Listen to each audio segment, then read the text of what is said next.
Hello, PHEV world, unfrequented world coming at you. It's been forever since I wore this hat.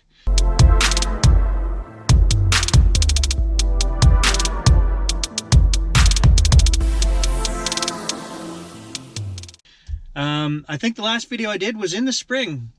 I have driven the PHEV all summer, probably put another 15,000 kilometers on the car. No issues, no concerns, no problems. Getting better gas mileage than ever. We've got a couple new charging stations in the town I live in, and every night I'm at the YMCA with the kids. They have swimming lessons. Free charging.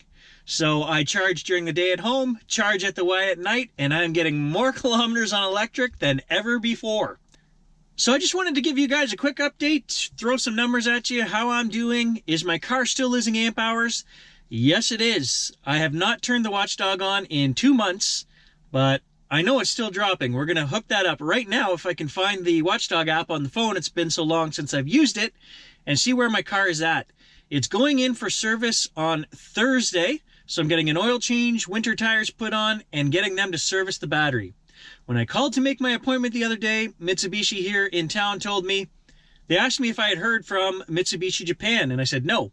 I have not heard from anyone since my final complaint in the spring to them. Nobody contacted me back, so shame on you, Mitsubishi, for that. At this point, I'm just not expecting to hear from anyone. But my local dealer, who is very good, said that they were told that from now on, they're going to do battery services. And I'm assuming that means for everyone, not just the squeaky wheel over here. Because they told me that they did one for somebody the day before I called in. He said, yes, we just did one yesterday. And I said, great.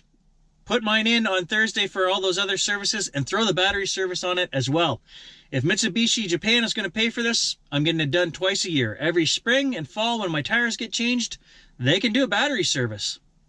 September 16th was the last time I purchased fuel. I've come 1,248 kilometers since then, and I still have a quarter tank of gas. And today is October 22nd. So over a month since I've purchased gas. So even though my battery service was 4 months ago, June 10th, I'm still getting over 45 kilometers per trip on electric. Let's hook up the dog and see what my battery is actually at for capacity. Okay, so there are the dog readings for my car currently. We're sitting at 36.4 amp hours maximum capacity. On June 10th, when they reset the battery in the BMU, I was at 38.1 amp hours. So in 4 months, we've lost almost 2 full amp hours. So absolutely, it is time to get the battery reset tomorrow. 2 amp hours might not seem like a lot, but we showed before that over the course of 1 year and 4.3 amp hours, something like that, I was losing 10 kilometers per charge.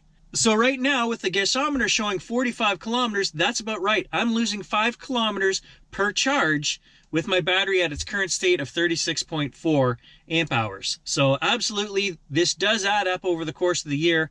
And if Mitsubishi is going to pay for these battery resets, then hey, twice a year, get it done, guys. Get into your dealer, give them a call, and there should be no reason why they're not doing this everywhere. If my dealer's doing it, your dealer is probably doing it as well. On the new car front, for my wife, if you guys remember, we were looking for a new car for her. We still have not made a purchase. The closest we came was the Toyota Highlander Hybrid.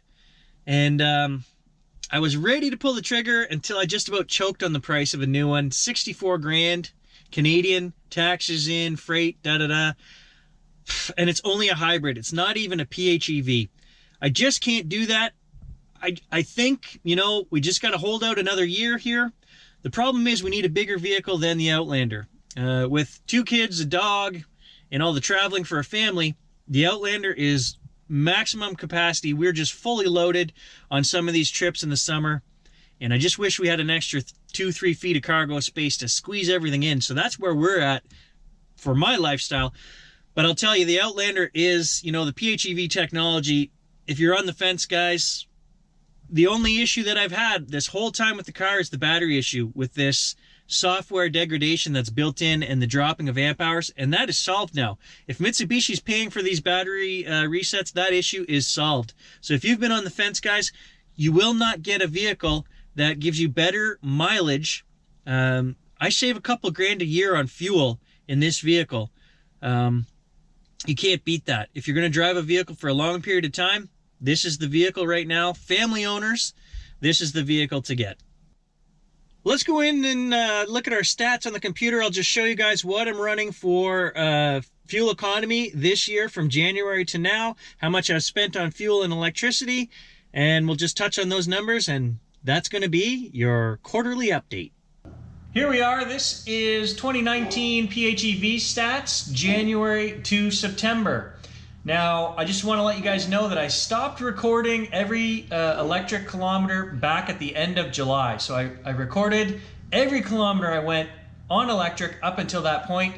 That was a year and a half. So I just said at that point, I'm done coming home and working on an Excel sheet every night. I know what I'm going to get in terms of kilometers with this car. So let's take a look at these numbers. $757 spent on gas this year, up to October 22nd is today. Last time I got gas was September 16th, so it's been over a month, as I said. 5.5 liters per 100 kilometers is my yearly average. 662 liters purchased. 13,496 kilometers traveled. And this electric here will be from January until the end of July, as I said, 2,700 kilometers. And that's only counting the first 45 kilometers that you get on every trip. I have no way to keep track of hybrid kilometers. Once the engine starts and stops, in the PHEV, as you guys know, there's no way to track that. So this is just purely the first free kilometers you get at the beginning of every trip. So up until July, I was getting 20%, just over 20% driving on pure electric.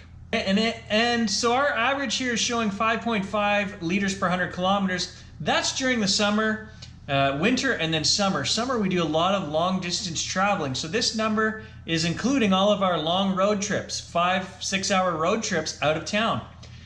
Basically from September through to January is the best mileage that I'm going to get the next quarter coming up, because I'm driving around in town on electric, charging for free in town as well now.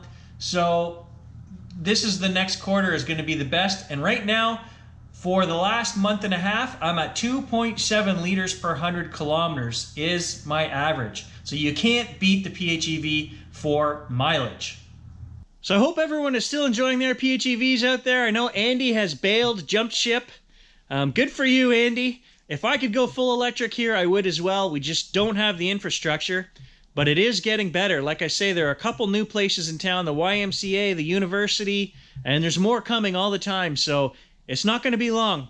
2-3 years, guys, we will have that infrastructure here, and we would be able to go pure electric, even here in Northern Ontario. That's what I'm hoping. So everybody, stay safe, drive safe, enjoy your PHEVs, and we'll catch you in the next video.